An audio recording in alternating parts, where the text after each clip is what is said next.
shall smite the waves of the sea. There you are. He shall pass through the sea with affliction. All the deeps of the river shall be dried up. And then it talks about the pride. You see that? Now, God hardened Pharaoh's heart. And Pharaoh was brought to destruction after the 10 plagues in Egypt. It says that Pharaoh pursued after the Israelites, and he was destroyed in the sea. This is a threat now made by North Korea, and to smite the waves of the sea just past the Japan, with the hydrogen bomb. Now, the pride there talks about of Assyria, and shall be brought down. And if somebody is going to defy the whole world, there's something of... Right, let me look at these next verses. Right, pride comes before a fall, doesn't it? This other verse now, chapter 11. If you think, give me my price. They weighed for my price 30 pieces of silver. And the Lord said unto me, cast it unto the potter, a goodly price, that I was prized.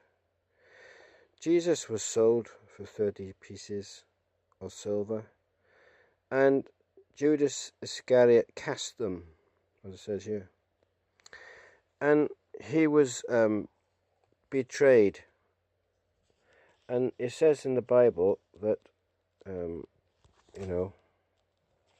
my familiar friend and all that talks about shall rise up against me. This is what happened with Judas Iscariot. He was with Jesus, and he was a familiar friend. One shall say unto him, what are these wounds in thine hands? Those with which I was wounded, see, in the house of my friends. It's the same prophecy, Zechariah.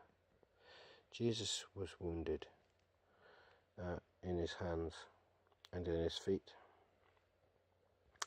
And he was bruised, the Bible says, for our iniquities. The chastisement of our peace was upon him. By his stripes we are healed. Smite the shepherd, and the sheep shall be scattered. Jesus was smitten, and we know that the sheep were scattered. It says that they all ran and fled away from Jesus, his apostles did, on the night which he was betrayed. This verse here says, the inhabitants of Jerusalem, you see it? The feeble will be strong like David. That's what happens when you give a machine gun to a young person in Israel to this day. And the house of David, notice, shall be like God, as the angel of the Lord. Do you know, with the atomic bomb in Israel, they're like that. And it shall come to pass that I will seek to destroy, etc., the nations which come against Jerusalem. Now I see that as the nations in Gog and Magog who come against the Christian church in the last days. Communistic socialism. And the false prophet, because they've been cutting off the Christians' heads. Check out Revelation chapter 20, verse 4, verse 8 and 9. And I will pour upon the inhabitants of Jerusalem supplication, they shall look upon me whom they have pierced, and they shall mourn for him, as one that mourneth for an only son being bitterness. The thing is, this is all the same prophecy here, look, Zechariah. And if we was to turn back the page here, so look, this is prophecies of Jesus, not that one over here, something like that. That's one there. Behold, your king comes to you, yeah? There. Let's focus. He is just and having salvation, lowly, riding upon an ass and upon a colt, the foal of an ass, which was what happened to Jesus, that he came into Jerusalem and he was the king of the Jews, and he was the last king. And it says in this Bible that right, last chapter 49 of Genesis, verse 10, that there would always be a lawgiver from Judah until Shiloh comes. And Jesus is the Prince of Peace. Let me show you. Watch. Where's the chapter? Genesis 49, verse 10. The scepter shall not depart from Judah, nor a lawgiver from between his feet, until Shiloh come. Unto him shall the gathering of the people be. Now the scepter is the rule, yeah? Now Judah wasn't, a tribe then, but it was a prophecy about what would happen. Israel, David was the king of Israel, not just of Judah. But, Rehoboam, there was a split, and so Judah was left on their own. But the thing is, there it is, no lawgiver from between his feet, see?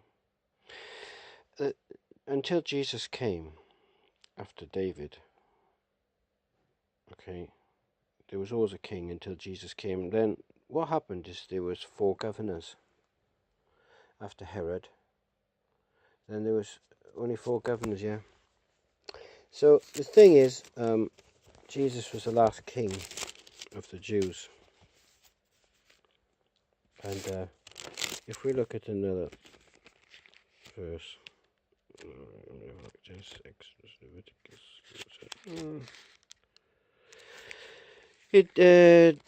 Deuteronomy chapter 18 and verse 18.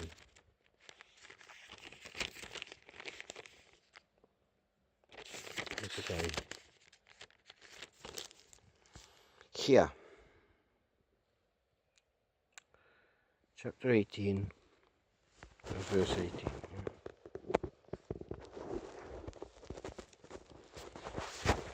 There it is.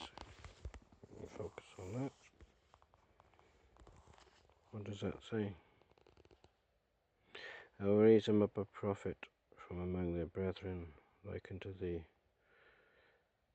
And I will put my words in his mouth, and he shall speak unto them all that I shall command him. It shall come to pass that whosoever will not hearken unto my words which he shall speak, so I will, can't focus on that, required it of them. The thing is, the prophet here talking about was Jesus, like unto Moses, you see, from among their brethren, see that? And the prophet here is describing how, they would have to listen to what he said. The thing is, Jesus came and he said, God said about Jesus that this is my beloved Son in whom I am well pleased. Hear ye him. When he got baptized by John the Baptist. And the thing is, there's so many things the Bible talks about Jesus and the end of the world. Isaiah chapter 53. Let me show you this. Here. Chapter 53. That's 51, 52, and then 53. Who has believed our report and such like?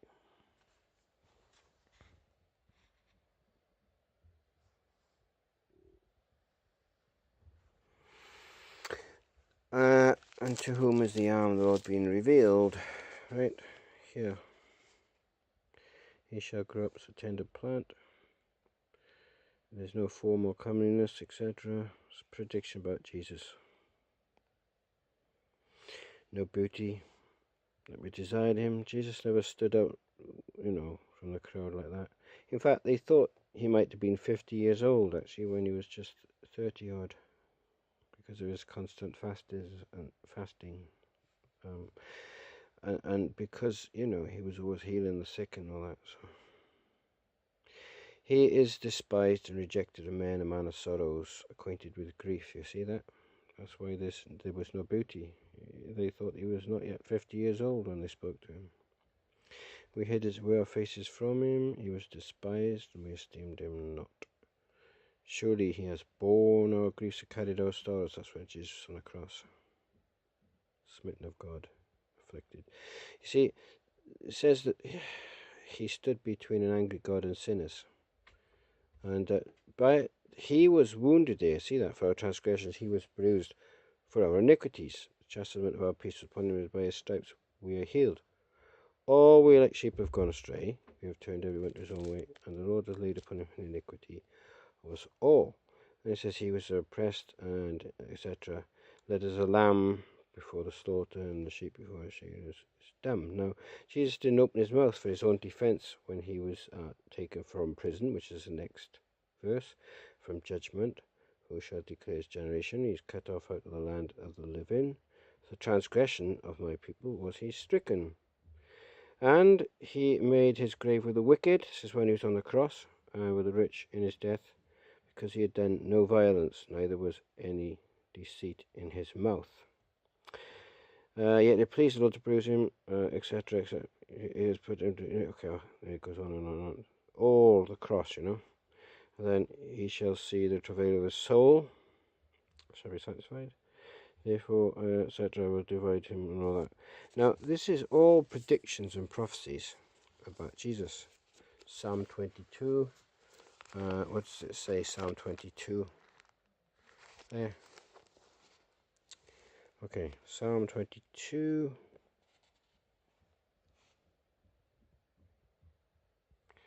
And they shall, what does it say? I am a worm and no man despised of the people, etc. All they that see me laugh me to scorn, and shoot at the lip and shake the head. Now Jesus on the cross, this happened to him. And he trusted on the Lord that he would deliver him. Let him deliver him, seeing he delighted in him. Now Jesus on the cross, he said, you will say this proverb to me, physician or doctor, heal yourself. This is what I'm saying. He trusted on the Lord that he delivered him. Okay, there you go, same thing. And then, if you look, it says later down here, they gaped upon me. That's when Jesus on the cross, they were gaping. He says, I am poured out like water. All my bones are out of joint. Notice it says, none of his bones shall be broken. What? His bones weren't broken. Now, when Jesus died on the cross, they normally broke the bones of their legs to kill them off because it was Sabbath coming, Friday night into the Saturday, Sabbath. And they break the bones of them on the cross to make him suffocate. But when it came to Jesus, he was dead. So they didn't break his bones. So that prophecy came true. But his bones were out of joint. Because when you get lifted up on the cross and dropped into the hole in the ground, that's what happens. My strength is dried up. And then it says, my tongue cleaves. That's the condition of the cross. See? And then it says, verse 16, they pierce my hands and my feet. That's Jesus on the cross. They part my garments among them and cast lots on my vesture. They even gambled for Jesus' clothes. That's where it says he made his grave with the wicked and with the rich in his death. The rich, they put it buried in a rich man's grave. He had a rich man's purple robe, Anyway, well, we guess it's purple because that was the kind of rich cloth. It cost a lot of money for the seller of purples. He used to sell cloth. Right, then I will declare thy name unto my brethren. In the midst of the congregation will I praise thee. That happened. Anyway, last verse. They shall come and shall declare his righteousness unto a people that shall be born, that he has done this. So the apostles went out and declared to the world. And the last verse says that he has done this. Jesus said it is finished on the cross. And that reminds me then of Daniel chapter 9. Let me just have a quick look at that. And in Daniel chapter 9, which is interesting, that it says that he has done this. The same verse where it says he has done this in Daniel chapter 9. Let's have a looky. What does it say? At Jerusalem unto the Messiah the Prince shall be 70 weeks, 62 weeks. Street shall be cut off again, and the wall even in troublous times. 70 weeks, which is 480 days, which is 480 years, because a day is taken from prophetical year. See Ezekiel 4 verse 6. And after 62 weeks the Messiah shall be cut off. Jesus Christ is the Messiah to be cut off. Cut off means to suffer capital punishment. He was not to suffer capital punishment for his own sins, look, not for his own self. The word Kodesh, that means he's holy, okay? And the people of the prince shall come and shall destroy the city and the sanctuary. That happened in 70 AD. Jesus said, don't weep for me. When he carried his cross, he said, weep for your children and your children's children. And he said, before this generation passes, all these things shall come against Jerusalem. And he says, when you see, the armies surrounding Jerusalem, flee to the rocks and mountains. And the Christians fled, but the Jews were killed at 70 AD. And the end thereof shall be with a flood, etc. And war's desolations is determined, okay? He shall confirm his covenant with many for 1 week. Do you know what? In the first 3.5 years was John the Baptist, and then the next 3.5 years was Jesus. And he preached then. Anyway, did you know the confirmation of the covenant by the preaching of the word and signs following? There were signs following. Anyway, confirmed the covenant. 70 weeks are determined upon thy people. See that? And upon the holy week, which is 480 days or 480 years, to finish the transgression. The thing is, that from Artaxerxes to Jesus was 400 and those years there.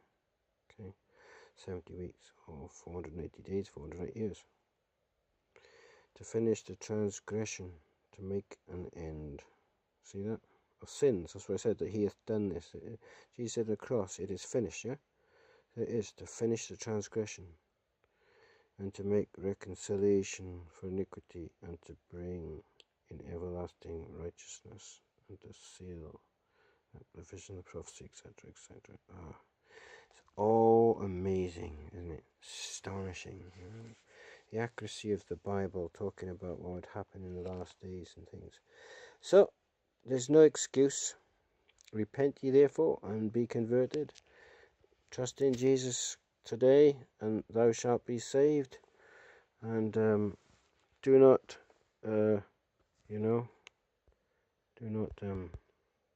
delay. Now is the accepted time. Today is the day of salvation. What are we looking at? See, I'm not sure with this camera just yet. So which button do you press? Not that one. Oh, must be that one then.